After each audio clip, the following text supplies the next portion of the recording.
반갑습니다. 내일엔 정알못. 더운데 다들 오셔서 반갑습니다. 오늘은 새로운 얼굴도 한분 계시고, 멀리서 오신 김어중님 늘 고맙습니다. 이렇게 항상 웃음냐, 소리가.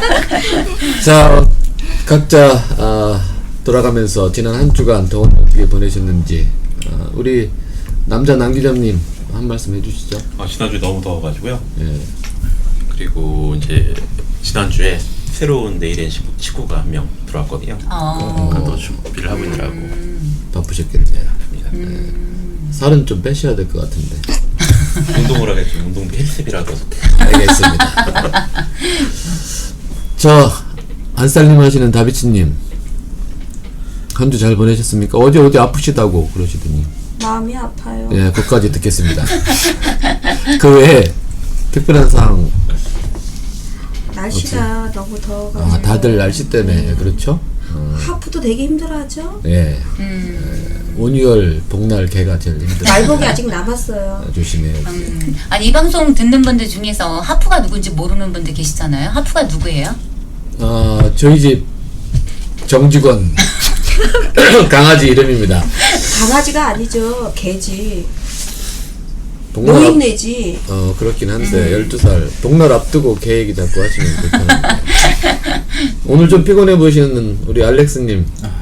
저는 요즘 식음을 좀 피하고 있습니다. 왜요? 왜요? 어디 혹시 단식 투쟁? 민주당사 앞에? 그게 아니고 잘 안 되네요. 뭐 하는 것들이. 그래요? 여기까지. 잘 될 거예요. 청춘 사업이. 좀 소개 좀 시켜주세요. 소개 좀. 예, 그런 거 서로 이렇게 좀 공유해, 소개시켜주고. 공유. 제가 보내드린 거 잘 아니. 보셨죠? 여자만 빼고. 여성분들만 빼고. 애청자님들 되게 실망하시겠다. 여자만 빼고라고 하셔가지고. 우리 저기 얼굴을 담당하는 미모의 꽃다지님 한 주간. 휴가시죠? 네, 오늘부터 휴가고, 며칠 전에 이제 가족들하고, 이제 가족들끼리 주말에 또 놀러를 갔다 왔는데, 와, 저는 집에서 원래 정치 얘기 잘 안 하거든요?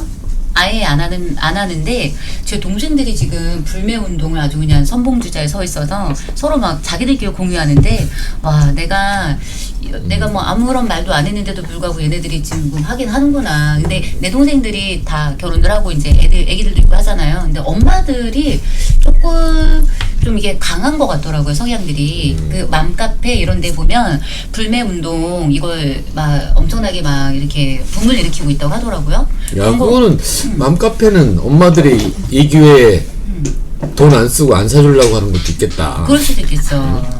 왜냐면 엄마들은 또 아이들 먹여야 되는 거, 입혀야 되는 거 이런 거에 대해서 관심이 많은 분들이기 때문에 그 안에 들어간 성분, 뭐 이렇게 원료 이런 것까지 따져가면서 구매하시는 분들이 많더라고요. 거기에 그래서 일본 제품 들어간 그런 수입산 중에서 우리 왜 음식 과자 이런 것도 보면은 왜 그 원료명 써 있는데 보면 일본 써 있고 그렇잖아요. 그런 것까지도 일일이 찾아내서 공유한다고 하더라고요.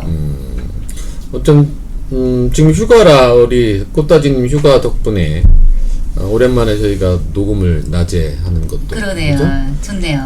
오늘 한 분 더 계십니다. 우리 초대 패널 한 분 계신데 예전에 어디 방송도 하셨다고.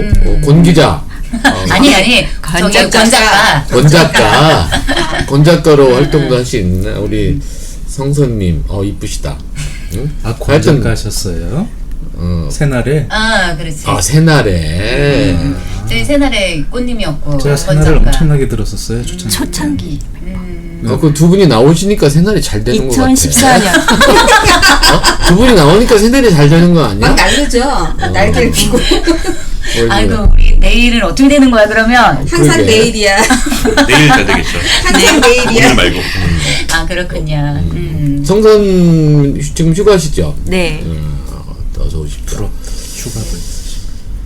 자기소개 좀 해주세요. 네, 반갑습니다. 저는 트위터에서는 민들레처럼으로 활동하고 있고요. 실명은 민들레처럼? 권성선입니다. 반갑습니다. 저는 찐닭꽃이에요.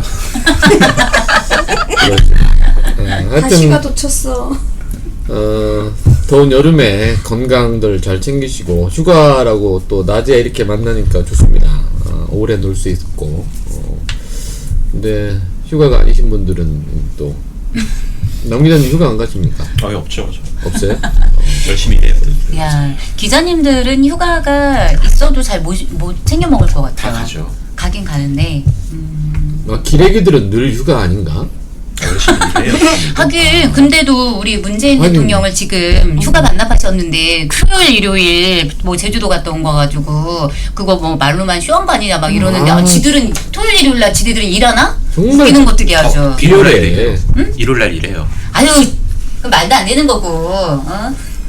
웃기는 애들이랑 일하는 거죠, 그거. 아니요. 토요일날은 쉬고 일요일날은 일하고. 그러니까 토요일, 일요일 날은 대부분 직장인들은 그거를 휴가라고 하지 않아요. 그건 당연히 쉬는 날인 거지. 우리 대통령도 그건 직업인 거잖아요. 당연하죠. 근데 토요일 날, 일요일 날 뭐 가족끼리 어디 갔다 올 수도 있는 건데 그거를 가지고서 무슨 뭐 반납한 거라 뭐 휴한 거라고 그러질 않나 웃기는 것들이야. 기레기가 그래요. 기레기. 그쵸, 기레기들하고 저 원래 자유한국당하고. 이 기레기라는 용어 자체가 음. 우리나라 그 한국어 그 편찬 사전위원회에다가 등재를 시켜놔야 돼요. 그렇지. 이게 등재를 못 한다면서요. 그래요? 안 받으려나? 안 받아준대. 그게 비하. 표준어도 아닐 뿐더러 비속어이기 때문에 그게 등록이 안 된대요. 아니 비속어들도 많이 쌍욕도 사전에 들어가는데, 등록이 돼 있는데 그러니까. 네, 말이 안 근데 되는 이 독일 같은 데도 다 이런 게 있더라고요. 일본도 기자를 비하는 네, 뭐, 그 쓰레기. 네. 일본 말이 우리나라하고 가장 비슷하고 독일은 조금 차이가 좀 있고 하지만 등록이 돼 있다 어쨌든. 뭐 그런 식으로 뭐 얘기를 하더라고요. 여기까지 인사를 하고요. 이어서 잠시 뒤에 내일은 정알못 조선일보에 대한 이야기를 꽁트와 함께 시작을 하겠습니다. 반갑습니다. 내일은 정알못. 더운데 다들 오셔서 반갑습니다. 노무현입니다. 남북대화 하나만 성공시키면 다 깽판 쳐도 괜찮습니까? 노무현 후보가 깽판이라는 용어를 썼는데 고졸 출신이라 그런지 격이 없네. 아 그래? 그럼 깽판 가지고 한번 노 후보 한번 까볼까? 조선일보입니다. 조선일보는 이 발언을 29일자 신문 일면 사이드 톡 기사로 보도한 데 이어 다음 날짜 사설에서 지리적 위치로 보아 남북 대화가 활성화돼야 인천이 발전할 수 있다는 논의의 강조 어법이라고 짐작은 된다. 그러나 한 나라의 국가 원수를 지향하는 정치인으로서의 최소한의 말의 절제는 지켰어야 했다. 노무현입니다. 수천 개의 단어가 쏟아진 연설 내용 중에 단어 하나 가지고 노무현이 자질이 있다 없다 사설까지 썼습니다. 제가 1000마디 말 중에 한마디 쓰레기 같은 말을 했는데 그 쓰레기만 주워 담으면 그것이 쓰레기통이 되니까 앞으로 그런 것 주워 담지 마시라. 이해창입니다. 여러분들 보니 명랑하고 빠순이 부대가 많은 것 같아요. 우리 당에도 많아요. 지방 돌아다니 보면 오빠 부대 많아요. 저는 오빠가 아니라 늙은 오빠. 이회창 후보가 스승이 날 때 동명여자 산업고등학교 거기서 일일 교사 했다는 말을 들었는데 거기 빠순이 그거 후보 자질에 문제 있는 발언 아니야? 아 그거 1일 강사 때 정병국 의원이 여고생들과 쉽게 친해지는 방법이라고 해서 정해주었다고 해. 그런데 그 발언 직후 분위기가 너무 썰렁해졌거든. 그러니까 이 후보 측에서 부랴부랴 강연 직후 말실수이고 해프닝인데 정치인이 욕한다고 그 욕을 다 쓰지는 않지 않느냐며 보도하지 말 것을 요구를 했다고 해요. 그런데 대한매일신문에서 보도되면서 욕본 거지. 조선일보는 뭐라고 할까 이거 가지고. 노무현입니다. 조선일보 기자에게 묻겠습니다. 빠순이는 고상한 말이고 깽판은 비속어입니까? 노무현의 깽판을 이야기하려면 이회창의 빠순이에 대해서도 써야 신문 아닙니까? 나는 그분들처럼 천황폐하 모시고 일제 아부하고 군사독재 정권에 결탁해서 알랑거리고 특혜 받아가지고 뒷돈 챙겨서 부자가 되지는 않았습니다. 그렇게 기회주의적 인생을 살지는 않았단 말입니다. 노후 말 들었어? 너무 막 나가는 거 아니야? 조한동맹 운운하는데 우리 17일자 신문의 정치권의 빠순이 논란 민주 이해창 발언 비난이란 제목으로 보도했잖아? 왜 그래? 우리 공격하는 거잖아. 우리 무시하는 거지. 이 친구가 밤에 대통령이 우리를 감히 무시를 해? 내일자 사설 한번 내보내보자. 조선일보입니다. 노무현 후보가 엊그제 시흥 유세에서 조선일보를 향해 퍼부은 비난은 아무리 대중동원을 위한 선거 전략이라 해도 발언의 품격이 대통령 후보로서의 정도를 크게 벗어난 것이다.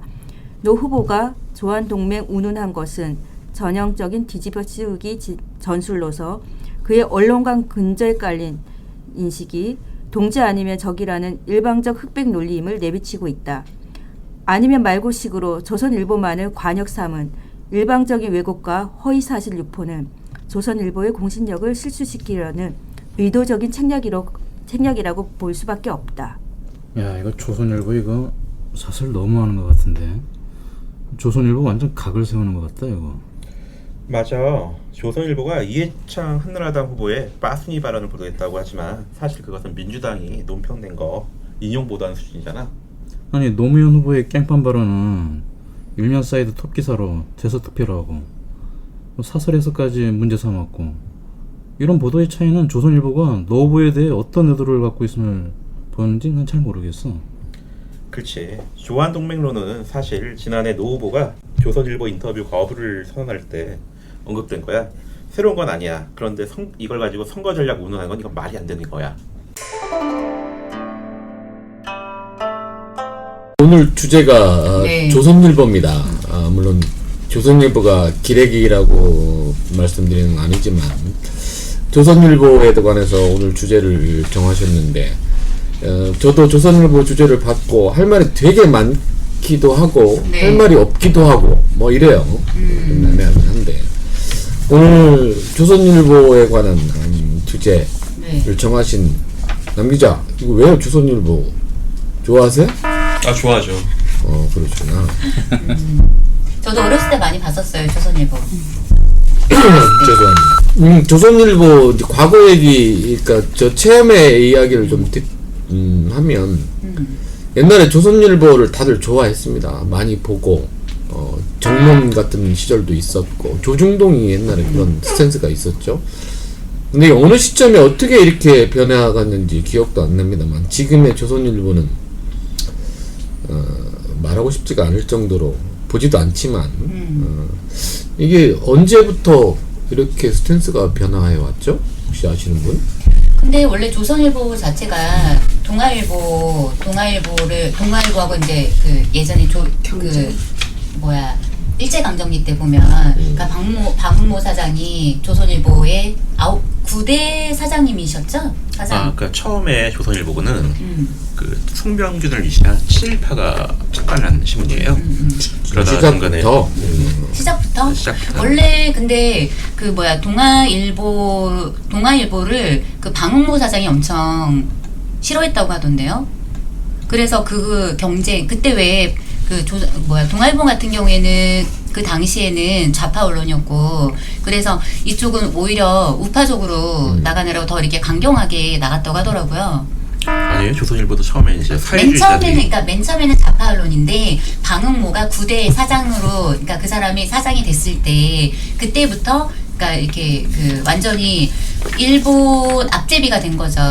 방응모 때부터. 아니 그 전에도 그랬죠. 그 전에도 그랬어요. 왜냐면 사주가 많이 바뀌었거든요. 경영난 때문에. 그러다 보니까 사주가 바뀔 때가 좀 시류가 변했음에도 불구하고 한때는 거기에 이제 뭐 사회주의자 지금 현재 보는 그런 분들이 이제 칼럼도 쓰고 논설도 쓰고 했던 약간 그러니까 왔다 갔다 하는 부분이 네. 있었지만 예전에 그래요. 좌파적인 부분도 없잖아 있었는데, 근데 거의 이 시기가 정점을 찍었던 시기가 방응모 사장부터예요. 그 거의. 다음에 폐간이 돼요. 네, 폐간도 되고. 네.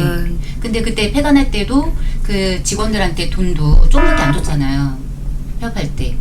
유명해요. 저는 말씀하시는 죄송합니다만 방응모 뭐 방방방 이렇게 하면 헷갈려. 그게요. 이게 사장 방사장. 자꾸 이름이 헷갈려서 방씨라고 하는 게 너무 강력해서 누구 얘기하면 이게 사장이었나? 뭐 이렇게 자꾸 헷갈리더라고.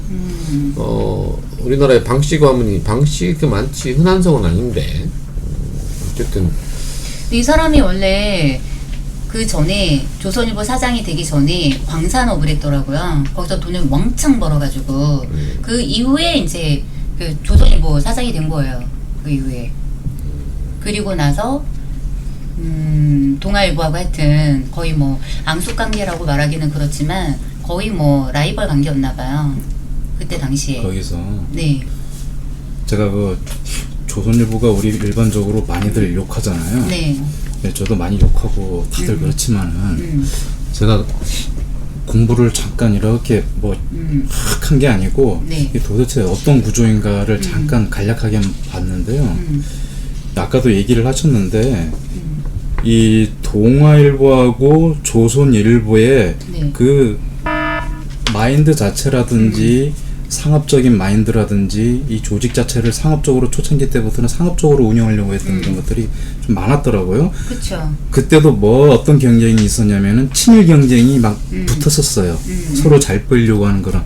많이 팔려야 되고. 그 맞죠. 네. 그 보니까 그 1933년도에 보니까 이 조선일보만 얘기를 하게 되면 또 뉘앙스가 안 맞기 때문에 동아일보하고 항상 적대적이면서도 경쟁 관계에 있다 보니까 이 초창기 아까 얘기했듯이 조선일보 같은 경우에는 1933년도에 평안북도 정주에서 원래 이 누구예요? 반응모라는 사람이 네, 동아일보 지국장을 했었던 사람인데 맞아요. 아까 얘기했듯이 네. 공광이 노다지 캐면서 네. 벼락부자가 돼버린 거죠. 그러면서 이제 조선일보를 이제 인수해요. 인수를 하는 네. 그런 과정이 있었고 또 그 뭐예요? 그 김성수의 동아일보 김성수 이 사람 같은 경우에는 현재 고려대학교의 그 교주였죠, 교주. 설립자. 설립자, 그렇죠. 예, 설립자였고 1930년대 기준으로 이렇게 봤을 때 네. 그때가 핫한 네. 두 언론사가 아주 친일 경쟁이 심했던 시대로 되는. 그러니까 중앙일보 같은 경우에는 독립운동가 처벌했던 그 홍진기라는 그 판사? 일제강점기 때 판사. 영화 외에 암살에서 이경영이 연기한 그 강행곡 있잖아요. 그 모델이 방응모 사장 실제 모델이에요. 이 사람이. 네네. 지금 뭐 과거는 또 우리 대화에 계속 나오겠지만 네. 저기 지금 언론에 종사하는 남기자 입장에서 언론이 언론을 보는 조선일보 지금 어떻게 평가하고 계세요? 조선일보가 정치적으로는 너무 어떤 일정한 성향들이 있어서 문제이지만 사실 사회나 네. 그 일반 사회의 기사 같은 경우는 그들만큼 팩트가 정확하고 검증이 정확한 신문은 사실은 없습니다. 그래서 그 사회 부분에 있는 기사들 있지 않습니까? 그런 거는 민주당도 정의당도 그 인용해서 사용을 하죠. 그러니까 조선일보의 컨텐츠는 정치 이 스탠스 외에는 또 괜찮다 이런 말씀. 근데 경제 물리나 이런 것도 보면은 프레임을 짜가지고 과거에 보면은 예전에 우리 노무현 정부 때 마치 우리가 세금 폭탄 때리는 것처럼 그런 식으로 계속 보도했었잖아요. 그리고 또 박근혜 정부 때 북한 관련해가지고는 그러니까 통일은 대박이다 이거에 맞춰가지고 북한에 대해서 엄청나게 뭐 우리가 퍼주는 게 아니고 오히려 퍼오는 거다 이런 식으로 보도했었거든요. 그 북한 관련 시리즈물이 있어요. 그런데 문재인 정권 들어서자마자 완전히 또 돌아서가지고 그 자기가 했던 말 그대로 뒤집잖아요. 그러니까 조선일보의 논조는 조선일보로다가 충분히 반박이 가능해요. 그렇고. 네. 다비치님, 조선일보 가끔 뭐 요즘은 종이신문은 거의 안 보니까 조선일보에서 나오는 기사들 종종 접하면서 어떤 생각을 갖고 계시는지. 조선일보 기사에 아예 안 봐요. 아, TV도 안 봐요. TV 조사. 찾아봤구나. 오늘 패널로 오신 성수님은 조선일보에 대해서 어떤 생각 갖고 계십니까? 안 보니까. 안 봐서 좋은 의견 감사합니다. 그래서 취급을 안 해서요. 예, 대부분 이게 이제 소위 진보 진영에서는 거의 안 보죠. 네, 아버죠. 요즘에 왜 그런 말이 있잖아요. 조선일보가 언론이면 신문이면 우리 집 뭐 집에 똥 휴지는 뭐 팔만대장경이다. 이렇게 말할 정도니까. 저는 이제 서울을 올라올 때마다 네, 고속버스 터미널에서 네, 신문을 몇 개 사는데 조선일보도 사요. 사서 이제 버스 안에서 보는데 그거 보면서 느끼는 감정이 늘 똑같아요. 그걸 보고 있으면 나라가 망해 지금. 그치. 조선일보. 야, 이거 있으면 야 이거 나라가 이런 나라에 네. 어떻게 살지? 나라가 망하고 있다는 느낌. 아니면 망하라고 하는 희망회를 돌리는 것 같은 느낌. 그렇지. 그러니까 보고 있을 때마다 너무 불편해서 네, 과연 이게 언론의 역할을 이따위밖에 못하나? 그러니까 지금 보면 우리 물가지수도 지금 안 올랐어요. 0%예요. 지난달 대비 오르지도 않았고 오히려 우리가 왜 일본으로부터 지금 경제 보복을 당하고 있기 때문에 수입이나 이런 것들도 보면 예전에 비해서 우리가 수입하는 그 돈 있잖아. 수입할 때 들어가는 돈들 이것도 오히려 줄었고 무역 같은 경우는 흑자예요. 언론 보도에서 이제 제대로 보도해 주는데 정확하게 보도를 해주는데 지금 일부 조중동을 비롯한 그의 아류 신문들 되게 많잖아요. 받아쓰기 하고 그렇죠. 퍼가서 그대로 뭐 회사 이름만 바꿔가 쓰는데 되게 많잖아요. 그런데 보면 굉장히 우리 나라가 뭐 경제가 막 그 위기고 뭐 완전히 뭐 내일 모레 망할 것 같고 막 이렇게 그래 써대고 있어요. 지금 실제로 보면. 그러니까 한마디로 정부는 어찌됐든 우리 국민들이 잘 사는 게 좋은 거니까 그러니까 뭐라 해야 되나 이렇게 경기 하락이 올까봐 그런 것들과 싸우고 있는데 언론은 경제 위기로는 막 부채질해가지고 그러니까 정부랑 싸우고 있는 거예요. 우리 현 정부랑. 그렇지. 말도 안 되는 거잖아요. 그러니까 일부 언론이 문제이긴 한데 그러니까 우리가 무슨 뭐 지금 현재 뭐 벌써 우리 문재인 대통령 취임하시고 몇 년 됐죠? 지금 이제 3년째 되는 거죠. 3년 이제 되신 거죠. 그들은 거의 취임하자마자부터 계속 그냥 같은 기사를 계속 써왔었어요. 그럼 벌써 망했어야 됐어. 그리고 외국 뭐 투자가들 벌써 막 주식 빼가고 막 난리 나고 막 물가 막 엄청나게 고공행진하고 막 돈 있어도 쌀도 못 사 먹고 막 이래야 되는 상황이 와야 되는데 안 그렇잖아. 근데 막 조선일보를 보면 불편한 건 틀림이 네. 없죠. 그러니까 노무현 정부 때 했던 짓하고 똑같은 짓을 하고 있는 거예요. 지금 현재.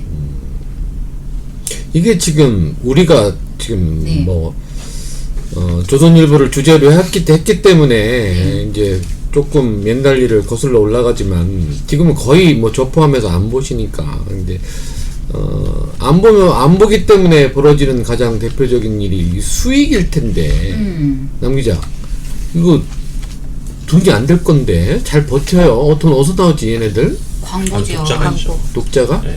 옛날만큼은 아닐 거 아닌가? 아니 많아요. 아직도? 아니 근데 우리처럼 이제 요즘에 스마트폰 있고 한 사람들은 종이신문 잘 안 보잖아요. 안 보죠. 예, 장사하는 사람들은 지금 현재도 조선일보, 뭐 동아일보 뭐 보긴 보더라고요. 저희 부모님들 같은 경우에도 가게를 운영하시니까 조선일보 같은 거 보거든요. 어차피 뭐 구독료 뭐 언제까지 뭐 공짜 또는 뭐 사은품 뭐 자전거 증정 뭐 이런 거 하니까 어마어마하게 사은품 여기 지금 앉아있는 저희가 그죠? 다 안 보잖아. 안 봐. 그러면 근데 예전에 비해서는 저는 그래도 구독률이 가끔 떨어졌을 텐데 얘네들이 뭔 소리를 개소리를 하면서 가끔 봐요. 가끔. 우리가 보는 건 신문을 사서 보지는 않잖아요. 그렇죠. 그죠? 공짜 인터넷으로 보는데. 인터넷으로 보는 근데 거겠지. 저도 이제 트위터를 하니까 트위터를 보다 보니까 조선일보는 광고예요. 보면 그러니까 일명 광고 일주일간 뭐 이렇게 이렇게 결산 보고 있잖아요. 그런 걸 보고서 이제 깜짝 놀란 어떤 트위터리안이 글을 쓴 게 있는데 그러니까 삼성이랑 SK가 광고 1위래요. 1위, 2위 정도? 조선일보에 가장 돈을 갖다 많이 바치는 기업들이고 보통 삼성, SK 그리고 신한은행 그리고 KB 그리고 뭐 그 서울 특별시도 광고를 내요. 조선일보에 이렇게 어떻게 보면은 얘네들은 외부 앞잡이라고 말하긴 좀 그렇긴 하지만 어쨌든 돈을 거기다 갖다 퍼주고 있는 거고. 저 그런 점에 이제 궁금한 게 20년 전을 이제 대충 비교하면 그 당시에는 이제 종이신문이 구독률이 한 60%. 근데 지금은 10%도 안 되는 걸로 떨어져 있는데 그러면 상대적으로 광고비도 네. 많이 떨어졌을 텐데 돈이 안 될 텐데 이런 생각이 드는데 여전히 잘 돌아가고 있어서 네. 되게 힘들지 않을까? 조선일보?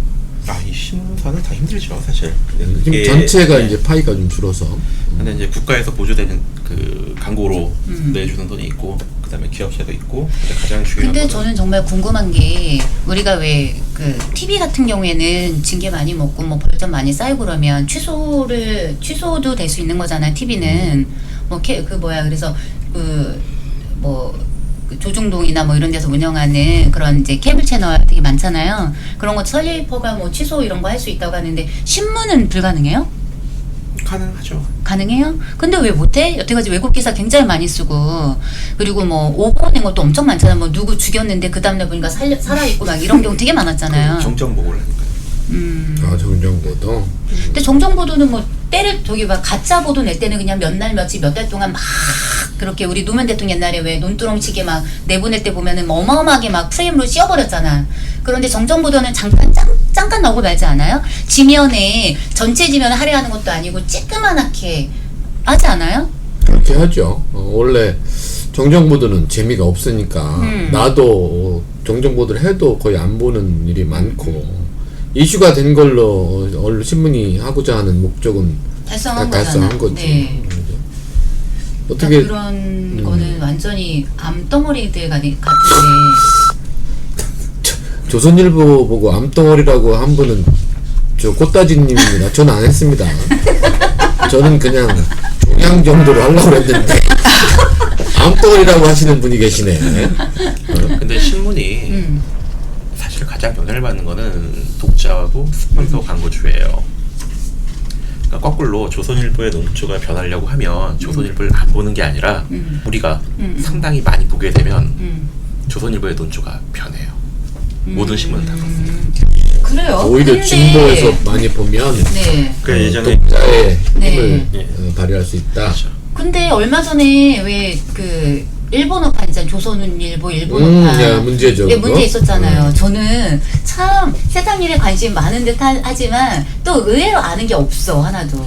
나는 조선일보 그 일본어판 있는지도 몰랐어요. 이번에 논란이 되기 전까지는. 근데 대부분 이제 언론사들이 이렇게 해외 구독자들을 위해서 그렇게 그 뭐야 일본어판이든 이렇게 외국어판이라고 해야 되나요? 이런 걸 하긴 했나 봐요. 많이 하죠. 네, 했었나봐요. 근데 그 중에서 제일 구독률이 높은 데가 조선일보였대요.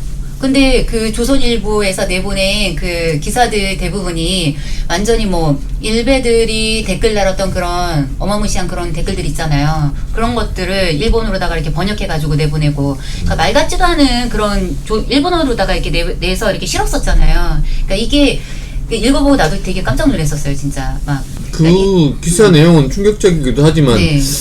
문제는 이제 일본어판 조선일보가 뿌려지면서 일본 국민들이 그 신문에 나오는 기사가 대한민국의 네. 예, 전체 의견인 것처럼 그렇지, 보여지는 그게 문제인 예, 거죠. 그게 문제인 거죠. 그러니까 제 생각도 그래요. 물론 인터넷에 악플 달 수 있어요. 저도 악플 다니까 선플만 다는 게 아니잖아요.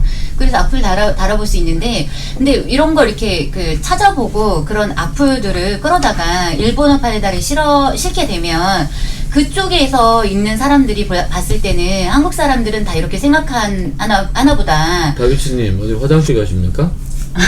다녀오세요 빨리. 이런 식으로 생각하게끔 만들면서 기사를 낸다는 건 이거는 아닌 거죠. 이게 어느 나라 언론인 건지. 이게 조선일보래요.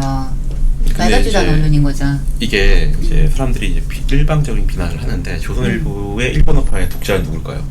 일본인들이죠. 사람이겠지? 네, 그렇죠. 그 사람들의 기호에 맞게 아까도 말씀드렸듯이 신문의 논조나 방향은 사실은 독자를 기준으로 만들어내는 거예요. 그러니까 그러니까 소비자들을 위한 네. 상품이다. 그러니까 소비자를 위한 상품이라고는 해도 그 사람들이 종이신문 사보는 거 아니잖아요. 걔네들도 결국에는 인터넷 통해가지고 웹사이트에 광고가 막 붙지 않습니까? 그거 얼마 안 된다면서요. 웹사이트에 광고 붙는 거. 많아요. 일본은 꽤 비싼 것 같아요. 그래요? 일본은 뉴스를 소비하는 것 자체에 돈을 내기 때문에 네. 인터넷에서도 네. 야후나 우리는 거의 지금 무료로 보는데 일본은 거의 페이를 하는 구조거든요. 그래서 일본은 뉴스가 상품화돼서 돈을 지불하는 건 우리나라보다 훨씬 잘 돼 있죠. 우리는 거의 뉴스를 지금 거의 무료로 공짜로 보기 보죠, 때문에 우리는. 그쵸. 그건 조금 우리나라도 바뀌어야 되겠네요. 바뀌어야죠. 돈을 내고 뉴스를 봐야 네. 이게 변하죠. 변하죠. 근데 나는 진짜 다른 거 다 떠나더라도 이 댓글 중에서 어떤 댓글에 제가 좀 빡침이 왔었냐면, 그러니까 2018년 11월 한일협정으로 마무리된 것을 또 돈 타령이냐, 한국 정부가 받았으니 한국 정부한테 달라고 해야 옳지, 그러니까 조센징 소리가 나오는 것이다, 이런 게 댓글이 있었던 거를 이거를 그대로 일본어로 번역해가지고 거기 올린 거예요. 이게 어느 나라 신문인가요? 이게 대한민국의 조선일보라는데 이런 거를 발췌해가지고 아무리 이게 좋아요가 이게 많았을까요? 조선일보 기사에 댓글을 쓴 글이기 때문에 좋아요가 많았을래나? 그 중에서는 이런 댓글을 이거를 그런 데다가 올리면 자국의 언론이라는 그런 언론 기자들이라는 사람들이 도대체가 이런 글을 번역해가지고 일본어로 친절하게 번역해가지고 올린다는 게 말이 돼요? 이게 전체 국민의 지금 그 일본 제품 불매 운동하는 참여하는 숫자가 60%가 넘어요 지금. 3살 버릇 8까지 간다고. 조선일보나 조중동의 공통점은 그거예요. 그렇죠. 절대 변하지 않는다는 거. 아직까지도 이 회사를 운영하는 자체가 옛날 일제시대처럼 똑같이 상업적으로, 물론 더 상업적이어야 되긴 하지만은 너무나 이제 자극적인 거를 위주로 해가지고 뉴스를 생산하고 또 그걸 가져가지고 모르겠어요. 아무튼 너무 폐적인 그런 것들을 너무 많이 보다 보니까 요즘은 조선일보의 로고만 봐도 막 섬뜩섬뜩할 때가 있어요. 좀 거부받은 거죠. 옛날 우리가 지금은 우리 문재인 대통령님께서 취임하셔가지고 남북이라는 이 관계가 많이 개선됨으로 인해 가지고 네. 북한이란 이미지가 많이 개선이 되면서 아주 평화라는 그런 상징적인 단어로 한마디로 해석을 할 수 있는데 네. 이제는 조선일보 로고를 보게 되면 옛날 조선 인민민주주의 공화국 로고를 보는 것처럼 좀 많이 좀 섬뜩한 느낌이 들어요. 그쵸. 요즘은. 맞아. 그러니까 이게 보수냐 진보냐 이런 차원이 아닌 거잖아요. 반성하지 않는 일본에 대해서 우리가 지금 현재 국민들이 분노의 그런 거를 표출하는 거잖아요. 지금 행동하는 것 자체가. 그렇죠. 일본에서도 우리나라 사람들이 과거에는 불매운동을 했었지만 그 번번이 다 실패했다. 근데 이번에 너무 장기전으로다가 간다. 그리고 오히려 더 확산이 되고 있다. 이거에 대해서 굉장히 예의주시하고 있거든요. 일본 언론 같은 경우에도. 근데 또 일본에서 지금 그러니까 기사로 쓴 내용 중에서도 보면 정부가 주도하는 게 아니다. 국민들이 자발적으로 하고 있다. 그러면서 이 내용을 계속 보도하고 있어요. 근데 사실이거든요. 정부가 지금 우리를 주도한 게 아니에요. 정부가 하라고 해서 우리가 할 사람도 아니고 우리 자발적으로다가 너무 이거는 심한 거니까 일본 사람들이 그러니까 일본 사람들이 아니라 일본의 지금 우익이라고 있는 아베 정권을 규탄하는 거니까 그리고 그 사람들이 뭔데 우리나라 대통령을 탄핵하겠다 말겠다는 건지 우리 정부를 문재인 정권을 끌어내려고 하고 있는 거잖아요. 지금 이게 자유한국당은 결탁되지 않는 한 이게 이런 말을 하는 것 자체가 가당키나 한가요 이게? 이게 아직까지도 일제 시대를 보는 것 같아요. 하는 행태들을 네. 보게 되면은 너무 만만하게 생각하는 일제 것 같아요. 시대의 제국주의, 네. 제국주의의 지금 연세가 어떻게 됐어요? 저는 44입니다. 일제시대 때를 꼭 보신 것처럼 이게 말씀하세요. 정정해야 돼요. 일제시대가 아니라 일제강점기라고 강점기. 하셔야 일제 돼요. 강점기. 봐, 틀렸잖아요. 혼나잖아. 죄송합니다. 일제 강점기 때 네. 그 야만국의 그 네. 일본이 그 모든 나라를 제국화시키려고 했던 그런 만행들을 아직까지도 현 사회에서도 그렇게 자행을 시키려고 네. 하고 있는 광경들을 보면서 이거를 도대체 어떻게 해석해야 될지 저는 좀 이해가 안 가고 아까도 말씀드렸지만은 그 친일의 행적들은 절대 네. 씻을 수가 없다. 그렇죠. 친일의 행적들은 절대 씻을 수가 없다. 이게 오히려 우리가 바라는 것들이 그거잖아요. 현 시대에서는 네. 옛날에 그 친일 행적들을 조중동 같은 데서는 굳고 숨기려고 하잖아요. 옛날 이석현 회장 횡령 혐의로 해가지고 징역 엄청나게 많이 받고 한 43억인가 그렇게 받았는데도 언론에서는 쉬쉬거렸잖아요. 조용히 입 다물게 하고 자기들 것들은 조용히 입 다물게 하고 숨기려고 하고 모든 것들을 은폐시키려고 하면서 네. 이 정부 대통령에 대해서는 자기 자식까지 사촌의 사촌까지 다 파헤치면서 그러려고 하는 광경들을 보는데 지금 우리가 원하는 것들은 그거잖아요.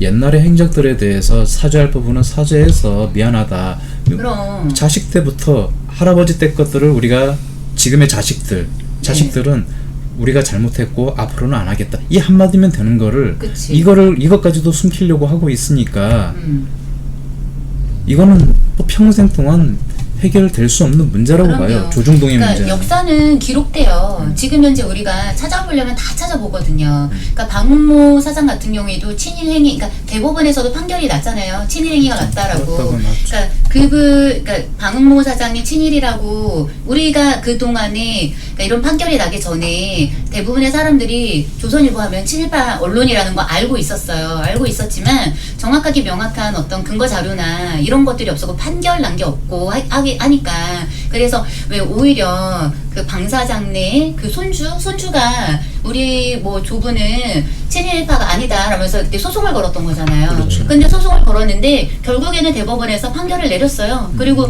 박문모 사장 같은 경우에는 그 친일 인명사전인가요? 거기도 등재돼 있는 인물 아니에요. 거기는 일제강점기 때 정말 친일 행위를 했던 사람 모든 사람이 등록되어 있는 게 아니에요. 악질적인 사람들만 일단 등록이 되어 있는 거거든요. 그런데도 불구하고 아니라고 막 부득부득 우긴다고 해가지고 자기네가 한 행위가 아닌 게 되지 않잖아요. 그렇다면 만약에 그게 그 사람 자기네 논리대로다가 만약에 친일파가 아님을 증명하고 싶다면 지금 본인들이 그러니까 이렇게 지금 현재 언론 조선일보 언론이 제대로 된 우리 국가의 이익이 되는 그런 그러니까 언론으로서 보도를 해야지. 어떻게 일본 편에 서서 일본의 어떤 지금 뭐 이렇게 강제징용 관련해가지고도 우리는 다 돈 줬다 이미 다 쇼부 갔다 이렇게 말하고 있는데 쇼부 나왔습니다. 쇼부. 죄송해요. 이게 우리 세뇌가 무서운 거야. 이래서 그러니까 이렇게 우리가 다 줬다 이렇게 하잖아요. 근데 사실 배상과 보상하고는 다른 거잖아요. 그리고 또 우리 노무현 정부 때 어쨌든 국가청에서 먼저 해준 거고 개인이 청구할 수 있는 거는 열어놓은 거였잖아요. 그리고 대법원에서도 어쨌든 그러니까 법원 1심, 2심 때도 그때 판례나 이런 그러니까 그때 난 판결이 맞다라고 했던 거를 양승태 때 그지랄로 했던 거 아니에요, 그게. 근데 이게 무슨 우리가 무슨 뭐 돈을 뭐 받았는데 뭐 그 돈을 뭐 어떻게 날래으로 돈 받을 거 다 받아먹고 나서 딴말하는 사람들처럼 그렇게 보도를 하고 그거를 또 맞장구 치고 있고 그리고 또 지금 현재 그런 거에 대해 분노한 국민들에 대해서 뭐라고요? 그런 지금 일본 불매 운동하는 사람들에 대해서 뭐라고 비난하고 있어요 지금? 아니 반일 종족주의라잖아. 반일 종족주의. 아니 이게 반일 종족주의예요? 말이 안 되는 얘기죠. 그게 이제 반일 종족주의는 아는 거 나왔어, 아는 거.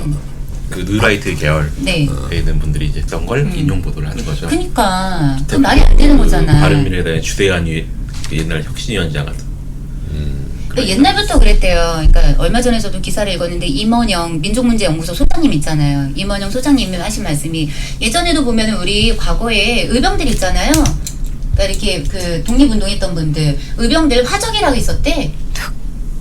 진짜로 그랬대요. 일제강점기 때. 그때랑 똑같다는 거예요. 지금 조중동에서 하는 이런 언론 플레이 있잖아요. 조중동이라던가 아니면은 뭐 그 아까 뭐 밤이당 얘기도 하셨고 뭐 그 자유한국당 얘기도 하시고 하시잖아요. 예전에 그 일제강점기 때 했던 짓거리랑 똑같다는 거예요. 우리 그때 당시에 그러니까 우리 국민들은 그 반일 종족주의 그런 거 없어요. 우리 국민들 같은 경우에는 그러니까 평화를 사랑하는 거고 그리고 또 그 잘못된 거에 대해서 잘못됐다라고 말하는 거고 그렇게 발끈하는 게 잘못된 게 아닌 거잖아. 그리고 일본한테 부당한 대우를 받고 있는 건데 이거에 대해서 니네 말이 맞아요. 니네가 하는 대로 따르겠사옵니다. 이렇게 하는 게 국익인가요? 아니잖아요. 나는 이번에 제대로 본때를 보여줘야 된다 생각해요. 저는. 오케이, 알겠습니다. 우리 미인이신 성선 씨 한 말씀 해주세요. 저는 조금 다른 얘기들을 하고 싶은 게 뭐냐면 영화 내부자들 보면 이제 언론 쪽이나 저쪽에서 국민들을 보기를 개돼지 취급을 하잖아요. 근데 그 개돼지 취급이 그러니까 저는 이제 제가 고향이 경북 북부 산간 지역이에요. 이제 집에 친정에 내려가면 이제 어르신들 하시는 얘기가 아니 언론에서 TV에서 신문에서 거짓말을 하겠냐. 그렇지. 거기서 나온 얘기들을 모두 진실 사실로 그렇지. 다들 인정을 하셔요. 그래서 독자들의 수준이 그러니까 지금의 독자 그 어르신 세대들의 그 수준이 언론은 거짓말을 못하고 진실만을 보도한다라는 게 너무 맹신해 있는 그 말에 그런- 나도 동의. 네, 우리 그래서 아버지도 그런 얘기하죠. 조선일보가 제일 많이 팔리는 신문이기 때문에 조선일보가 정확하다. 그렇게 말하실 때가 있어요. 우리 아버님도 그랬는데 돌아가셨어. 그래서 아까 독자들에 맞춰서 기사를 쓴다고 했는데 그렇다면 독자들의 수준이 바뀌어야만이 그럼 기사가 바뀐다는 거잖아요. 그러면은 그러면 그분들- 어떻게 독자들의 수준을 바꿀 수가 있을까? 그 고민을 우리가 해야 되지 않을까라는 생각이 드는 거예요. 우리 이제 젊은 세대들은 정보를 취득할 수 있는 방법들이 너무나 많잖아요. SNS부터 시작해서 뭐 여러 가지 많은 정보들을 받아들이면서 그 정보가 정확한지 아닌지를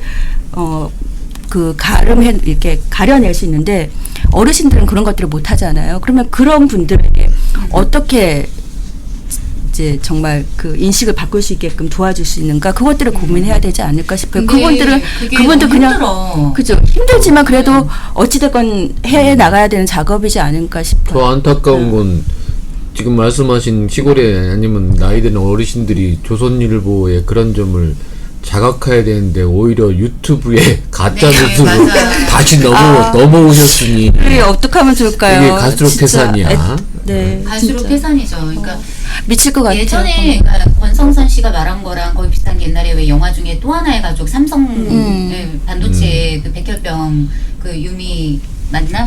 그 영화에서도 그랬잖아요. 그 아버지가 자기네 관련한 이야기들이 나오는데 조선일보나 이런 언론에서 나오는 것들이 다 하나도 안 맞는 얘기가 나오는 거예요. 그래서 어떻게 언론이 이럴수가 자기는 여태까지 언론이 100% 다 사실만 말할 줄 알았는데 정작 당해보니까 자기 이야기조차도 가짜로 나오니까 이거에 대한 충격이 굉장히 컸었어요. 영화에서도 나왔었잖아요. 그러니까 이게 당하는 사람은 아는데 당해보지 않은 사람은 이거에 대해서 잘못된 거를 알 수가 없는 것 같아요. 그것만 볼 수밖에 없으니까 받아들이는 정보가. 그 시골 어르신들 같은 경우에는 자극적인 거 막 조중동에서 나오는 케이블에서 나오는 그런 종편에서 해주는 그 드라마 또는 탈북자 분들이 나와가지고 하는 그런 예능 프로 같은 거 있잖아요. 그런 것만 보면서 그거에 이렇게 심취하는 거예요. 그거에 심취하고 솔직하게 그렇잖아요. 우리도 부산 사는 사람이 서울에 대해서 다 알아요? 물론 우리가 TV를 보고 뭐 인터넷 있고 하지만 실제로는 우리가 부산의 사람이 청와대 일 다 모르고 다 모르잖아요. 어떻게 알아? 산골짜기 사는 사람이 서울의 일 다 어떻게 알아? 근데 북한에 탈북한 사람들 이야기 들어보면은 저쪽에 골짜기에 살고 있는 사람 평양 얘기를 같이 어제 본 것처럼 막 이렇게 떠들어대잖아요. 그것도 탈북한 지 10년, 15년 된 사람들이. 그러니까 이런 것들을 그대로 다 믿는다니까요. 우리는 그렇잖아. 저것도 또 나가지고 거짓말하네 막 이러고 있잖아 우리도. 그리고 또 탈북한 사람 중에서 젊은 여자 중에 유튜브 방송하는 분이 계시는데 자기도 탈북한 지가 몇 년 안 됐지만 자기가 탈북했을 때만 해도 밥은 먹었다는 거야. 쌀밥은. 근데 이분들이 탈북했을 때는 왜 우리 한참 가뭄 뭐 이런 것 때문에 막 홍수 뭐 이런 것 때문에 그 북한에 쌀이 별로 이렇게 부족했던 적이 있었잖아요. 그래서 죽는 사람도 많고 막 그럴 때가 있었잖아요. 그게 90년대죠. 고난의 행군 진짜. 그때 90년대 맞죠. 그때 탈북했던 사람들은 밥을 제대로 못 먹었으니까 탈북한 게 거의 맞다고 봐야 돼요. 근데 자기랑 그때랑 차이가 너무 큰 거예요, 거리가. 근데도 그때 탈북했던 사람이 현재 와서 오늘에서 계속 떠드네도 옛날 얘기하는데도 그 얘기를 그대로 믿는 거예요, 어르신들은. 그러니까 이제 드라마 TV에 보면 남북의 창이라고 주말 토요일인가 해요 그거를. 이제 꽃다지가 얘기한 것처럼 가장 최근에 월남한 사람들을 방송 출연해야 되는데 10년, 15년 지난 사람 그 시대하고 지금 시대는 틀려요. 우리 한국도 뭐 10년에 한 번씩 강산이 변한다고 하는데 요즘 10년이 5년만 해도 엄청나요. 근데 얼마 전에 한 10년 전에 저기 지인이 그 월북한 월남한 여자하고 결혼을 했어요. 근데 그분은 자기네가 못 살아서 너무 월남을 한 게 아니래요. 친구들이 하고 있다가 얼떨결에 넘어왔다고 그러더라고. 근데 자기네는 잘 살았대요.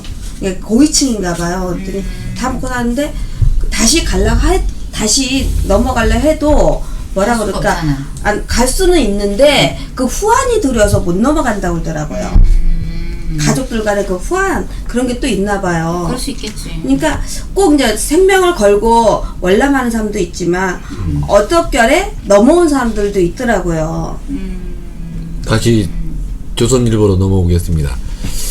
이제 그런 왜곡된 게 사실 많죠. 네. 저도 TV 조선에 보면 탈북자들만 모아놓고 하는 방송도 있는 것 같고 뭐 네. 이런데 제가 여기서 이제 한마디 좀 말씀드리고 싶은 건 이 조선일보의 스탠스 중에 이제 정치에 관한 스탠스를 하나 말씀드릴게요. 네. 이게 이제 킹메이커 놀이를 하고 있는데 요즘에 이제 제가 드리는 말씀이 쭉 모니터를 하다 보면 조선일보가 자유한국당을 까기 시작해요.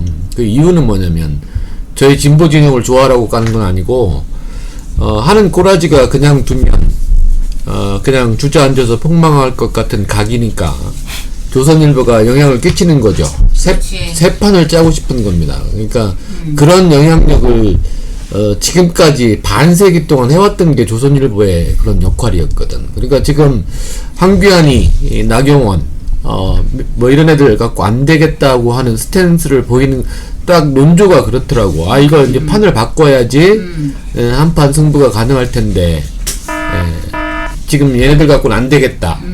그런 걸 시작하는 거죠. 그래서 이제 저도 그거 느꼈어요. 그러니까 미묘하게 황교안 대표나 그 체제 있잖아요. 까는 미묘한 기사들이 지금 조용히 조선일보에서 나오긴 나오더라고요.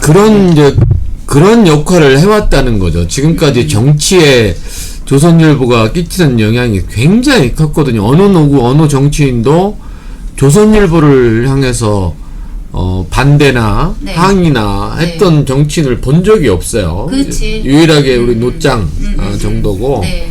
여야 막론하고 조중동과 싸움을 해서는 안 된다. 이게 철칙이었는데 맞아요. 물론 지금은 미디어 네일엔과 싸우면 안 되겠지. 아유, 못 살겠다. 그런 영향력이 틀림없이 예전부터 있었죠. 정치인들 사이에. 맞아요. 지금도 아마 그런 것 같아. 지금도 오래된 정치인들은 조중동 특히 조선일보와 이렇게 붙어서 좋을 게 없다. 피해가자. 이런 스탠스. 그죠?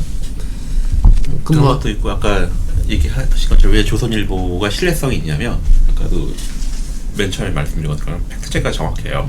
그러니까 정치 문제를 제외하고 모든 사회 문제나 이런 것들은 걔네 신문이 조선일보가 생산하는 콘텐츠가 한치 오차도 없습니다. 그 말은 사실 대한민국에서 가장 많은 정보를 보유하고 있는 집은 조선일보라는 얘기죠.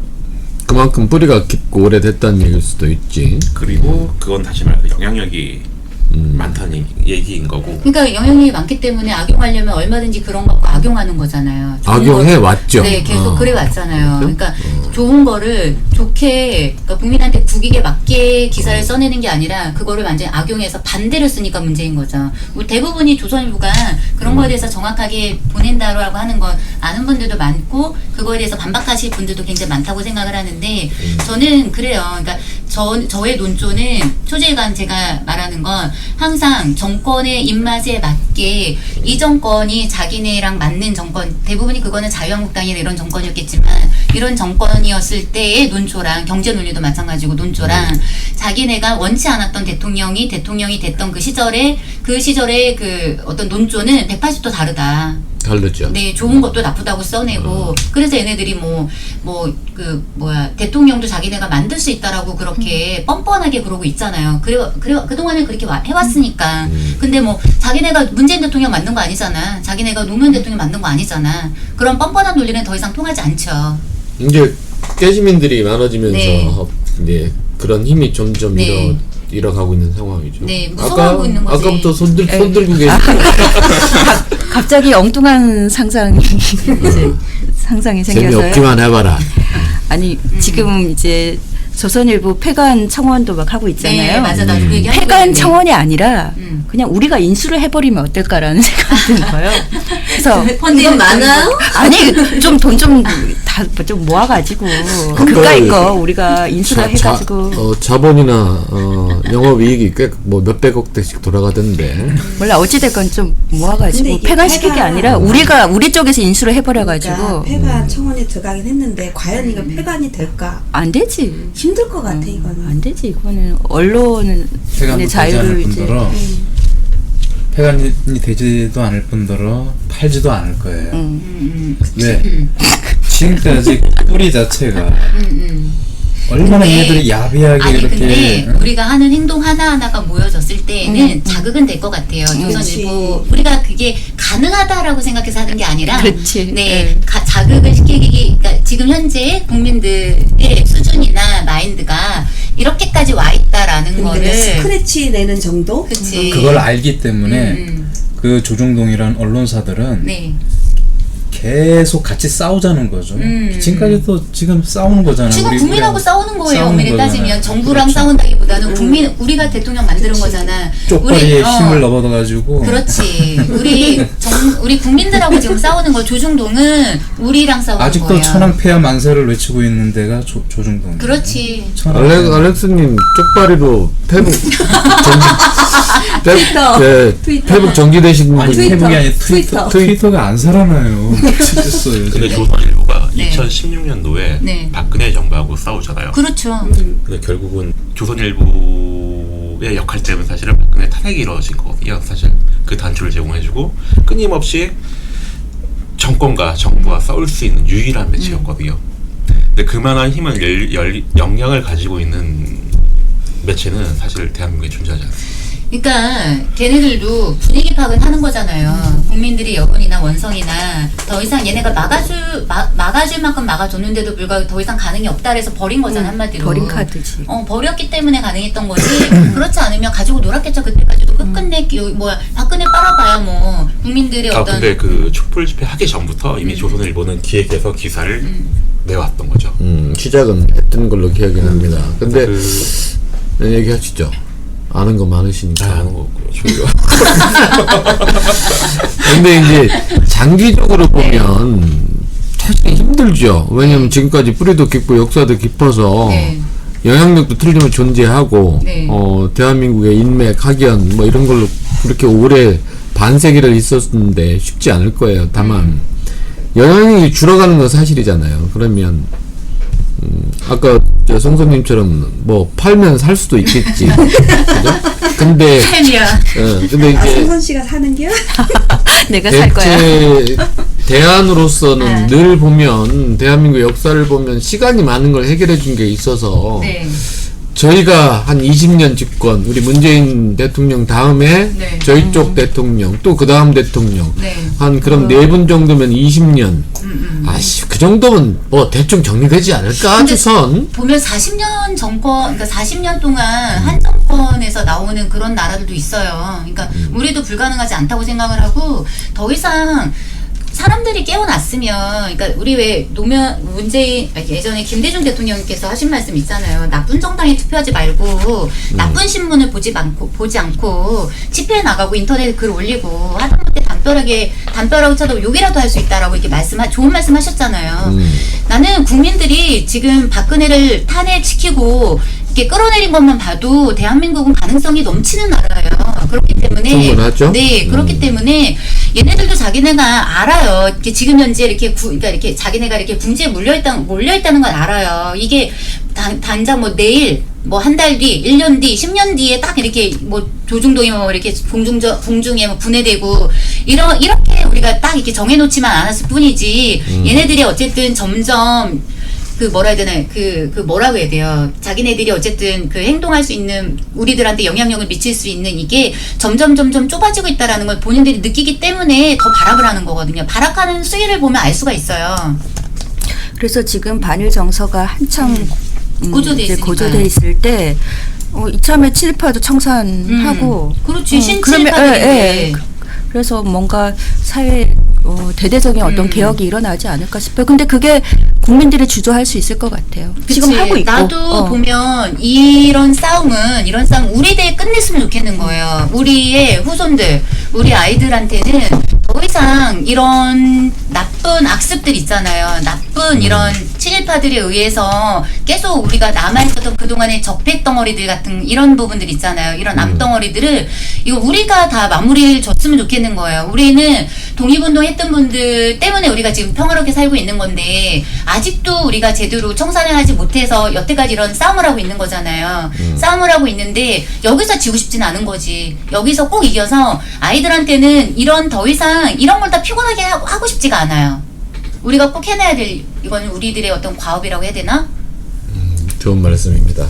이제 저희들이 조중동에 대해서 지적하고 싸우는 게 네. 좋은 세상을 물려주려고 하는 의도가 분명히 있죠.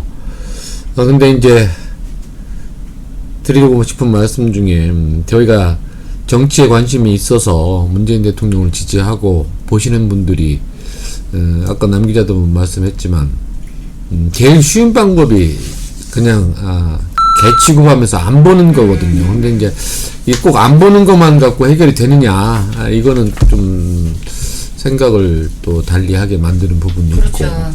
또 정치 외에 좋은 콘텐츠가 많다고 하시는데 사실은 정치만 저희가 자꾸 보자는 조선일보의 정치적 스탠스가 너무 이상하기 때문에 그런 것만 늘 이슈화되고 그런 것만 보게 되죠. 거기 좋은 콘텐츠도 정확하게 있다 이렇게 말씀하시는데 그걸 잘 안 보게 됩니다. 그래서 그걸 따로 분류해서 보기는 또 그렇고, 그래서 계륵 같은 이럴 수도 없고 저럴 수도 없고. 근데 왜 쉬운 거를 올바로 살려고 하지 않고 왜 자꾸 그렇게 나라를 그렇게 완전히 뭉개려고만 하는 그런 왜 언론 그러냐면요. 자체가 간단해요. 본인들의 신문을 구독해주는 사람을 위한 신문이에요. 그냥 예를 들어가지고 내일은 같은 경우는 어떤 광고나 스폰이 전혀 없어요. 그러다 보니까 거꾸로 광고주의 영향을 받을 리도 없고, 그 다음에 독자도 그냥 무료이기 때문에 돈을 내는 사람도 없기 때문에 그 사람들의 눈치를 볼 필요도 없는 거고, 그리고 그러다 보니 다양한 얘기를 갖다 실는 거에 대해서 뭐 편집이나 사주가 뭐라고 할 이유가 없는 거죠. 하지만 조선일보처럼 이미 거대 집단화된 어떤 기업체가 돼버렸어요. 그 사람들이 월급을 줘야 될 거지 않습니까? 그렇게 돈을 벌기 위해서는 아까 얘기 말씀드린 독자 기호에는 충분히 맞춰야 되고, 거꾸로 아까 뭐 꽃다지님이나 다비치님이나 어중님이나 알렉스님이나 성선님이 전부 다 조선일보 독자가 되고 그런 사람들이 한 100만 명만 된다고 생각하면 조선일보의 논조는 완전히 바뀝니다. 그럼 보라는 얘기예요? 보지 말라는 얘기예요? 저는 개인적으로 예전에 한겨레 신문을 보고 조선일보를 보지 말자라고 얘기했을 때 차라리 조선일보를 더 많이 봐주자. 그리고 기고를 더 많이 하자. 그래야 바뀐다. 안 보면 걔네들끼리 노는 거예요, 그냥. 그렇죠. 그리고 사실 그냥 걔네들끼리 놀게 둬. 그러니까 나는 부끄러워. 소멸했으면 좋겠어요. 그러니까 보면 이렇게 어찌됐든 그러면 여러분들의 공통적인 생각도 그 조선일보가 친일 성향은 맞다라고 생각하시는 거죠. 시류에 편승하는 신문이죠. 시류에 편승하는 신문이다. 과연 그럴까요? 한 번도 우리 편에서 해준 적이 없었어요. 글쎄요, 저도 네. 에이, 그 잠깐은 닦고서 전체라고 얘기할 수는 없고, 제가 봤을 하늘 때는 들었던 때는 아유, 그리고 사실 싸워라, 둘이 싸워라. 99% 이상 이들은 우리 편이었던 적이 없었어요. 박정희 대통령 취임할 때, 민정 이양할 때 가장 비판적인 신문이 조선일보였어요. 잠깐이지. 그러니까 잠깐. 일시적 그래도 그러니까 시류에 잠깐. 편승하는. 잠깐이었고 그 장기 집권 내내 그 조선일보가 박정희 졸라 빨았고 네? 어머? 그리고 5.18 쿠데타 이렇게 5.18이래네. 그 전두환 졸라 빨았고 계속 이렇게 저런 수구적인 사람들이 계속 빨았단 말이에요. 그리고 예전에 우리 5.18 민주화 운동에 대해서는 계속 폄하하고 그런 식으로 계속, 그러니까 그 사람들이 잠깐 제정신 돌았을 땐 잠깐이고 실제로는 전체적으로 봤을 때 그러니까 절대 다수는 우리 국민의 편에서 단 한 번도 한 적이 없어요. 단 한 번도. 제가 아까 말씀드린 그게 누구의 편이 아니라 자기 이익이 되는, 다시 말해서 시류에 편승하는. 예를 들어 해방 직전에는 누구를 선호했었냐면 조선일보는 김구 선생님을 되게 옹립을 했었어요. 그러다가 없어지셨잖아요. 그 다음부터 이승만.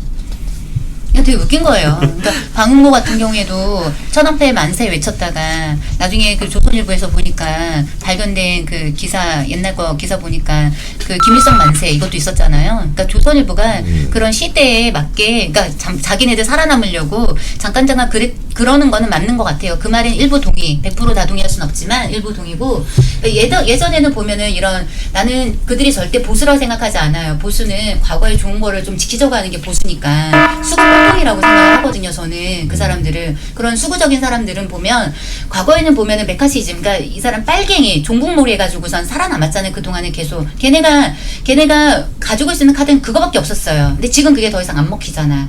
안 먹히기 때문에 어떻게든 지금 살아남으려 발악을 하는 하는데 더 이상은 그래 오죽했으면은 지금 자유한국당에서도 우리 문재인 대통령을 친일파 후손이라고 프레임은 이미 넘어갔어요. 국민들한테 자유한국당이 이미 친일파 당이라고 국민들 머릿속에 다 박혀 있어. 이거를 바꾸려고 한다? 못 바꿔. 지네가 그렇게 계속 친일파들이 막 하잖아요. 더 손해야. 지네는 이미 친일파라는 거 국민들 다 알거든. 그 아무리 우리 대통령한테 뭐 친일파라고 이렇게 뒤집어 씌우려고 해도 안 돼. 아니라는 거 다 알거든. 이렇다니까요. 메카시즘으로 하려고 하다가 지금은 대세가 그러니까 그 종북 이거에서 안 먹히니까 사람들이 친일파를 지금 더 싫어해. 그래서 지네들도 막 이렇게 편승하려고 하지만 절대 안 되지. 지네 뿌리가 그거거든. 시대가 이제 많이 바뀌고 있고 조중동이라든지 아마 자기들도 이번 저희 문재인 대통령 취임하면서 네. 강력한 정부가 들어섰구나라는 거를 아마 자기들도 몸소 깨달았을 거고 네. 아마 20세기에 들어가지고 문재인 정권이 들어오면서 이제 시대가 개혁의 바람으로 좀 급변했다고 저는 봐요. 이게 시간이 지나면 지날수록 급속도로 모든 것들이 물갈이가 아마 될 거라고 저는 봐요. 기존에 있던 수구 이 사람들도 좀 나쁜 말로 쓰자면은 이제 죽을 때가 얼마 안 남았어요. 다 죽을 사람들 다 죽고 나면은 다 물갈이가 되면서 지금에 있는 20대 30대들이 또 올라가면서 하다 보면은 새로운 시대가 자연스럽게 온다는 거죠. 우리가 여기서 우리가 자연스럽게 지금 여기서는 고통스럽기 때문에 이들이 하는 행태 자체가 할 때마다 답답하고 아마 이 사람들 때문에 우리 문파 중에는 병 얻은 사람들도 많을 거예요. 진짜 그럴 거예요. 스트레스가 장난 아니고 병을 얻은 분들도 많을 거야. 근데 왜 그러냐면 그런 분들은 내일이기 때문에 그래요. 나라의 한 사람으로서 그 정도의 우리가 정할못 자꾸 얘기하지만은 이 내면 속에는 우리들만의 그런 뜨거움이 있다는 거죠. 그렇지. 나라를 생각하고 나라를 사랑하는 그런 뜨거움이 있었지만은 그만큼 표출이 안 됐던 것들은 독재 시대가 이어지면서 박정희 정권, 전두환이 이어오면서 모든 것들을 억압시켜보고 차단시킴으로 인해 가지고 펼칠 수 없었던 거죠. 근데 언론들이 나서가지고 그때도 하면서 언론들도 많이 이제 뭐 힘들게 했다고 하지만은 그 이후에 언론들은 살만해지고 하니까 정권에 아부하고 아양을 떨면서 모든 돈과 결탁, 권력과 돈의 결탁이 이루어지면서 모든 것들을 망가뜨리는 게 주범이 그렇지. 정권보다도 언론이라고 봐요. 지금의 현 조중동. 마약보다 더 무서운 게 지금 언론이에요. 시간이 지나면 지날수록 네. 물갈이가 저는 서서히 지금 되고 있다고 네. 보고. 저도 그 말에 동의해요. 그러니까 저는 예전에는 그런 생각을 했었어요. 그러니까 보면 이제 프랑스라던가 그리고 독일 같은 경우에도 그러니까 반성하잖아요. 그러니까 독일 같은 경우에는 70년 전 아우슈비츠 강제 수용소에서 교도관으로 일했던 그 현재 나이가 지금 5, 6세 뭐 정도 됐을 거예요. 그때 당시에 체포했을 당시가 93세가 그랬으니까 그 노인을 체포를 했었거든요. 그러니까 우리나라 같은 경우에는 친일파 중에서 반민특위나 이런 데서 제대로 처벌받았던 사람이 한 명도 없어요. 단 한 명도. 제대로 처벌받은 사람이 단 한 명도 없었거든요. 그러니까 이런 거를 봤을 때 되게 자기감이 되게 많이 빠져 있었어요. 그러니까 패배주의라고 해야 되나? 그러니까 그때 당시에는 우리가 이겼던 경험이 별로 없었으니까 촛불 집회를 통해서 대통령을 탄핵시켜 보고 우리가 이겨봤던 경험을 우리가 이제 갖게 된 거잖아요. 그러면서 생각이 많이 달라진 거지. 그 전에는 나도 패배주의에 많이 이렇게 해가지고 바뀌겠어? 나 혼자만 이렇게 한다고 되겠어? 이런 생각 되게 많이 있었거든요. 그리고 또 프랑스도 되게 부러워했었어요. 프랑스 같은 경우에도 그러니까 나치에 이렇게 협력했던 사람들 있잖아요. 일일이 찾아나가지고 하다못해 몸을 팔았던 여성분들조차도 잔혹하게 막 그 사람들 처형을 시켜버렸었거든요. 그러니까 언론인들, 예술가들, 그러니까 나치 부역했던 사람들 1순위를 그 사람들이 다 죽여버렸어요. 근데 우리나라 같은 경우에는 그 사람들 다 살려놨던 거 아니에요, 그 사람들. 그리고 그때 당시에 부역했던 부역자들 뭐 단 한 명도 뭐 제대로 처벌 안 받았다고 하니까 그 사람들이 나중에 뭐가 돼 있었어? 경찰 돼 있고 판검사 돼 있고 이런 그 뭐 지주들 돼 있고 막 이랬던 거 아니에요. 그러니까 나라가 제대로 기틀이 제대로 설 수가 있겠냐고. 그러니까 친일파들의 논리는 맨날 방공이었는데 가짜 방공이지 한마디로. 딴 거 하나 여쭤볼게. 이게 세월이 지나가면서 사실 언론이 이제 역사는 깊어지지만 젊은 친구들도 있고 할 텐데 조선일보 기자들 처우 우리나라 최고죠. 최고죠? 네. 그럼 대전이란다. 하여튼 최고의 대우를 받고 뽑는 걸로 알고 있어요. 삼성 같은 경우가 대한민국 최고의 대우를 해주는 것처럼 조선일보도 제가 그렇게 알고 있어서 최고의 대우를 받고 들어가는 젊은 애들이 계속 지내다 보면 소위 말하는 저희 부모 세대들 하는 뭐 편집이나 위액선들이 다 이제 죽고 젊은 애들이 좀 바뀌면 조금씩 나아질까 싶은데 그게 돈을 받고 들어가면 그 언론의 윗사람들의 논조, 뭐 기조 이걸 그냥 그대로 따르는 건지 따르는 애들만 뽑는 건지. 아니 다른 애들만 보는 게 아니고 쉽게 얘기하면 똑같이 회사를 다니잖아요. 선생님도 회사를 다니시고 그 회사를 다니는 이유는 뭐 돈을 받는 거지 않습니까? 네. 그 기자들도 역시 마찬가지죠. 자기 생활을 해야 되는 거고 그렇게 되면 자연스럽게 회사의 편집 방향이나 그 방향대로밖에 당연하죠. 움직일 수밖에 없는 거예요. 그러면은 기사는 그렇게 쓰되 자괴감에 빠져 있는 사람들도 있을 수 있다는 거예요? 아니 근데 그거는 다른 문제인데 아까도 말씀드렸듯이 지금 그러니까 엄밀하게 보면 조선일보의 독자층은 제가 볼 때 전국에 한 3%에서 25% 정도 된다고 생각을 해요. 되게 많은 거잖아요. 그 왜 그러냐면 우리가 박근혜 탄핵 사태일 때 박근혜 정에 대한 지지율이 한 6% 단자릿수로 떨어질 때가 있어요. 근데 결국은 그 다음에 이제 어디죠? 대선 때 홍준표를 지지하는 사람들이 거의 30% 가까웠고 지난 20 몇 프로에. 지난 시선에서 30%가 넘었죠. 그 갭만큼의 조선일보의 영향력이 아직 보수층에 남아있다는 얘기인 거고 그만큼 그들에 대한 지지세나 독자들이 그만큼 존재한다는 거고 그렇기 때문에 그들이 그 독자층을 다 버릴 수 있느냐? 없다는 거죠. 그걸 버리는 순간 조선일보는 돈이 안 나오잖아요. 아니 제가 드리는 말씀은 이제 충분히 이해했지만 그런 거예요. 이게 대한민국의 30% 정도의 극우 성향을 가진 분들을 대신하는 언론이 존재한다. 오케이 콜 인정할 수 있죠. 네. 그런데 적어도 가짜 뉴스나 비틀거나 왜곡하거나 이런 뉴스들을 쓰면 그분들은 좋아하겠지만 옛날에 동아일보 왜 아주 훌륭한 기자들 보면 데스크와 치고받고 싸웠다. 다 치고받고 싸우죠 지금도. 지금도 치고받고 싸우긴 해요. 예. 논조는 똑같다는 거예요. 논조는 그게 편집방향이 조중동의 편집방향이 공통점이죠. 그게. 그래서 대부분 다 똑같죠. 자기 독자층에 기인한 거니까. 적어도 비틀고 왜곡하고 이런 거 그러니까 똑같이 아다르고 어다르는데 기사를 쓸 때 조선일보를 보면 너무 투명하게 보이는 글들이 있거든. 그러니까 이쪽 조선일보도 사실 글을 조선일보가 제일 유려하고 깔끔하고 제일 글을 잘 쓰는 기사들이 다 조선일보 기사예요 사실. 문장으로. 예. 그 정도의 문필가들이 없어요 사실. 근데 그 자유당 그 사람 누구예요? 자유당의 강효상. 예. 그렇게 사람들이 어리버리하게 나이는 많으시죠. 엄청 어리버리하던데. 나이가 많으시죠. 군대 안 가신 분. 근데 아까도 얘기했듯이 우리 젊은 애들 중에 아까 뭐 깨어 있다는 분 뭐 그런 분들 많다 그러잖아요.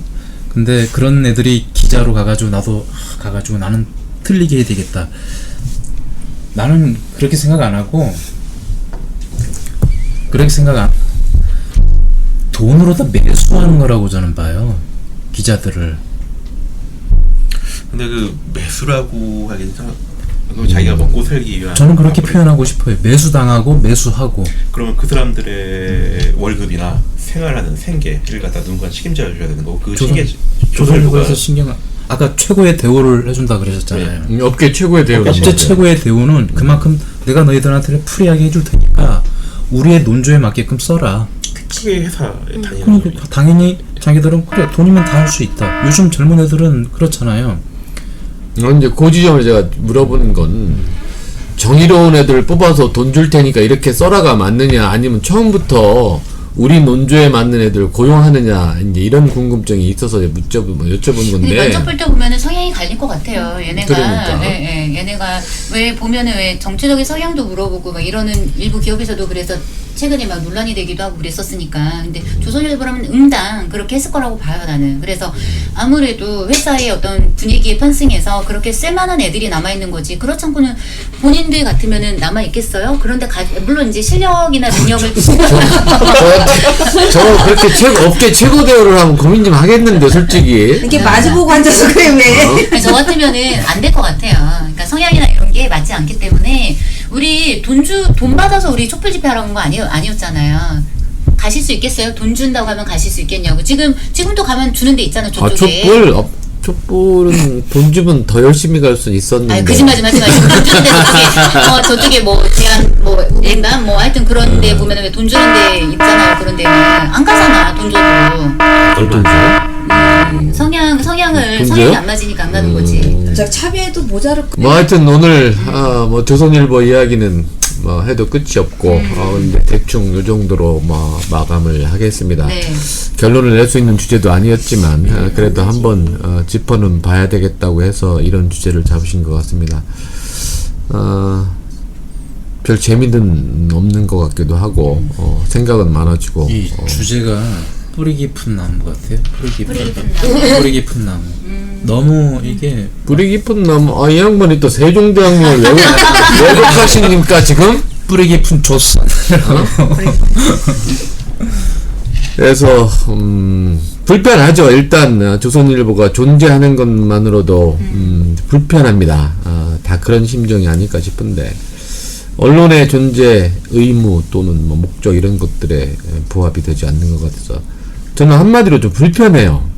불편하고 옛날에 좋았던 시절도 있었던 거. 동화도 마찬가지지. 옛날에 정말 민족지라고 했던 동화도 조중동으로 지금 이렇게 되어 있고 또 깊이 들어가면 뭐 한경우는 또 뭐 잘하고 있어? 그것도 또 그렇지. 근데 그쵸.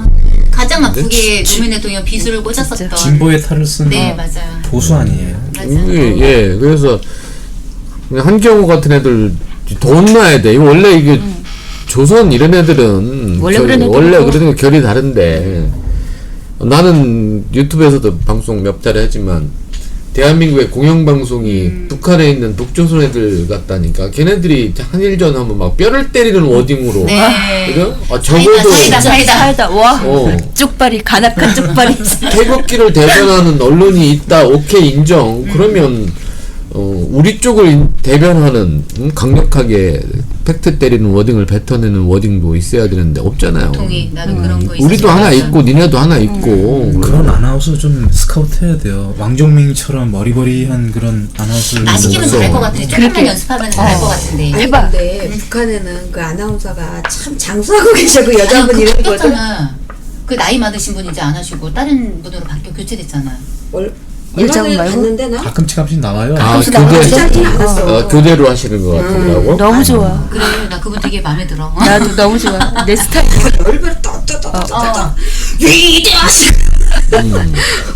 참 우리도 그렇게 방송을 할 수 있을까? 그런 방심이에요, 워딩으로 방심이요. 공격해주는 우리 쪽 방송이 하나쯤은 있어도 되는 거 아닌가? 뭐 우리 얼른 내 예전에 근데 그런 역할을 우리 노무현 대통령 연설 중에 차단이 되게 너무 많이 많이 나오잖아요. 그러니까 좀 커봐요 빡빡. 우리 대통령만한 그런 연설가도 없고 그런 것 같아. 그러니까 시원하게 막 일본을 상대로 해가지고 정말 사이다로다가 막 할 수 있는 분은 정말 그러니까 이렇게 노무현 대통령밖에 안 계신 것 같아. 아니야 노무현 대통령도 그렇지만 이번에 저는 광복 잘라 우리 인이의 우리 문재인 대통령께서도 우리 문재인 대통령 되게 단호하게 말씀 삼일절처럼 잘하시잖아요. 눈물나게 또 만드시려는 관심 아니에요? 8월 15일 광복절의 그 저 메시지가 가잖아요 거기. 저는 또 기다려 봅니다. 8월 15일 날은 완전히 아주 뉘앙스 있게 좋은 말로 팩폭을 시킬 것 같아요. 그러니까 그 우리 품위 있게. 그 품위 있게. 명언을 품위 있게 하셨잖아요. 완전히 나 조지는 참 운전하면서 들었는데 웃으면서. 울면서 나왔어 정말. 나도 눈물이 막 저절로 나오는 거예요. 다들 뭐. 그래가지고 광복절 난 때도 지금 문재인 기다리고 대통령 있어요. 이름만 들어도 막 눈물이 나는데? 진짜. 눈물 안 나는데? 어? 눈물 안 저는 나는데?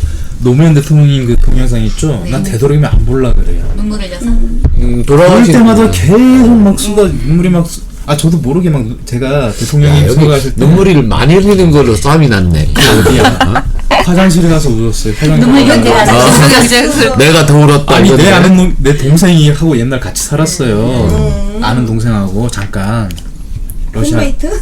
러시아 갔다 룸메이트? 와가지고 잠깐 같이 살았는데 걔가 경북 출신이에요. 경북 대구 완전 근데 저기 자르래. 죄송한데 바로. 노무현 대통령 돌아가시고 뭐 3년 동안 검정 넥타이만 맸다고 하는 놈도 하나 있었는데 누군지 기억이 안 나네요. 이름 비슷하지 않아? 이름이 비슷하신 것 같은데. 하여튼 오늘 휴가와 낮에 녹음을 해서 편하긴 합니다. 안 그러면 저녁에 늦게 막차 타고 갈 걱정을 했는데 편안합니다. 오늘 주제 뭐 대충 여기까지 하고 간단히 마무리 인사하고 끝내겠습니다. 늘 말씀드리지만 대전에서 올라오신 어중님 와주셔서 고맙습니다. 자, 꽃다지님 네. 마무리 발언 해주시죠. 늘 열심히 휴가 기간 휴가인데 참 오셨네. 딴 데 안 가시고 일본이라도 다녀오시지. 저는 클로징 멘트를 미리 생각을 해갖고 왔어요. 역시 그러니까 여훈영 선생님께서 하신 말씀이셨는데요. 나는 혼자요. 저놈들은 방대한 무력을 틀어진 대적. 그러나 나는 정의요. 저놈들은 부정이니 내가 저놈들을 두려워할 까닭이 없다. 세상의 정의와 진리만큼 강한 무기는 없는 것이다. 영훈영 선생님께서 하신 말씀인데 이 짧은 글을 읽고 되게 와닿더라고요. 그러니까 예전에 우리 김대중 대통령께서도 기적은 기적처럼 오지 않는다고 했거든요. 그런 것처럼 지금 우리가 하고 있는 행동은 기적이 아니에요. 그러니까 기적처럼 일어나고 있는 것 같지만 그동안에 그러니까 꾸준히 우리 안에 쌓여있던 분노의 표출이라고 생각을 하는 거기 때문에 저는 지금 행동하시는 여러 양심들을 보면서 희망을 보고 앞으로 대한민국은 더 좋은 미래가 있을 거다라고 확신을 하고 있기 때문에 요즘 아주 행복합니다. 좋다. 다비진님. 우리 꽃다지님이 얘기하신 것처럼 기적은 그냥 갑자기 일어나는 게 말 그대로 기적이잖아요. 우리가 지금 가고 있는 거는 미래의 아이들을 편하게 살기 위해서. 어른이 그냥 어른은 아니잖아요. 그치. 내가 나이 먹었다 해서 그냥 어른이 아니에요. 대우를 받고 싶으면 어른의 역할을 해야 되는 거잖아요. 우리가 지금 그 역할을 해 나가는 거라고 저는 생각을 해요. 알겠습니다. 새겨 듣겠습니다. 알렉스님. 네. 오늘 다들 고생하셨고요. 제가 조금 늦어가지고 그런데 아무튼 뿌리 깊은 조선의 그의 향후가 어떻게 될지 참 기대가 되고 네. 그들도 긴장하는 것처럼 내년에는 더 바뀌게 되고 내후년에는 더 이낙연 총님이 대통령으로 오시게 되면 모든 게 추전선거 운동 아니에요? 어느 대구에서 나오셨어? 저는 괜찮습니다. 누가 뭐라 그래도 저는 골수. 이낙연 총님 지지하시는 분이시구나. 남 기자님 마무리 해주시죠. 저는 우리가 조선일보를 욕하면서 욕을 하고 있지 않습니까? 네. 근데 그만큼 더 그 신문을 좀 봐줬으면 좋겠어요. 그래야지만 바뀐다. 안 걸릴 것 같은데. 돈 없어. 죽을 것 같은데. 그쪽 사람들이 생각하는 말을 정확하게 알고 있어야지만 그렇죠. 반박을 할 수 있죠. 우리도 그건 또 다른 남- 방향을 그건 남 기자가 혼자 보고 알려줘. 돈 있어? 나도 구독수 올려주고 싶지가 않아. 그래. 아니, 조회수 돈 없대 안 다. 올려주고 돈 저는 없대. 일명 저기 회사 있을 때 조중동에서 자꾸 와요. 신문사라고 나가요 빨리. 항상 내쳤습니다. 자, 오늘 패널로 오신 우리 권대학과 성선 씨. 네. 여기 와보시니까 어때요? 너무 재밌고 재밌어요? 좋은데요. 네. 진짜? 네, 재밌고 좋은데요. 하여튼 저도 이 횟수가 들어갈수록 저희 시작할 때 진짜 정알못이었는데 조금씩 나아지는, 조금씩 뭘 알아가는 듯해서 그런 느낌이 들어서 좋습니다. 하여튼 더운데 오늘 방송은 여기까지 하겠습니다. 수고들 하셨습니다. 좀 바꿔야 되는 거야. 정- 죽을 때까지 정말못이야. 정 조금 안 말고 되잖아. 정말못이라는 콘텐츠가요 상당히 좋아요. 이게 이 자체가 콘텐츠예요. 정말못이라는 게.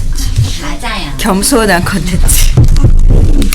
전 원래 여기 왔다가 형 따라와가지고 여기 구석탱이 앉아 있다가